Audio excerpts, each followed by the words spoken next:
Hi, and welcome to our third and last hands-on session. In this lesson, we will see how to set up an S3 bucket. We will see a simple configuration and set up an IAM user to interact with it. Let's get started. So in this lesson, first we're going to create an S3 bucket. So as always, type S3 on the search bar and click on S3. Click on Create a Bucket. And for this purpose, you're just gonna select the general purpose and select a bucket name, and remember to try to give it a unique name.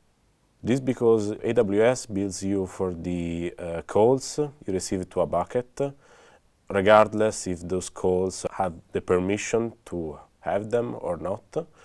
So if someone else has a similar name to your bucket, maybe there is a typing mistake and tries to call your bucket, you're gonna pay for them. So try to give it a unique name. Here you have a lot of other options.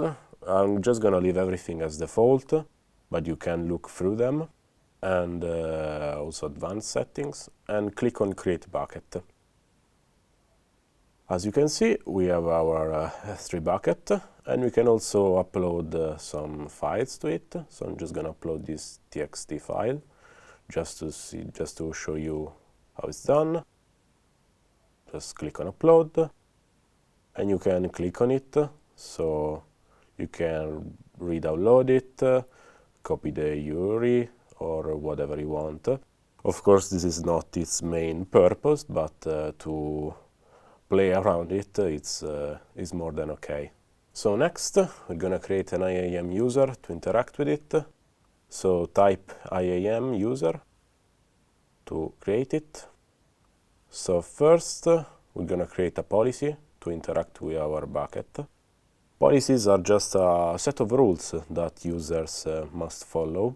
As you can see, there are a lot of predefined policies, as administrator access, of course, makes you use all AWS services, but we're gonna create a custom one for our service. So just select the type of service you want, in this case an S3 bucket. Next, you can choose what actions you can do. I'm going to select all actions, but as you can see here, you can list actions, read actions, write actions, whatever you want.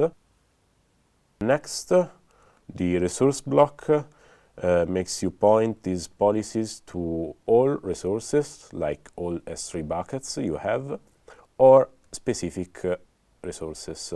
In our case, we want to interact with this bucket, so I'm just going to copy the name and paste it here. This is bucket name, and you can add it, and you can create the policy. More efficient way to create policies is through a JSON editor. There are a lot of examples of policies written in JSONs that you can just upload it during the policy creations. But for this course, I'm just gonna use the GUI. So give it a name, you can add a description. Here there is a recap of what you can do with this policy, and click on Create Policy. Once this is done, you can check if it has been created. It has. And next, I'm gonna create a user. So click on Create User, give it a name. In our case, mock user. And then you can set permissions, so you can attach an existing policy to this user. I'm gonna attach the policy I just created. Click on Next. You can add tags, and I'm gonna create user. So as homework, try to create access tokens, so you can connect with this user to your S3 bucket in, for example, an SDK applications running on your EC2 instance, or maybe even from your home computer. This concludes our session. Thank you for following through.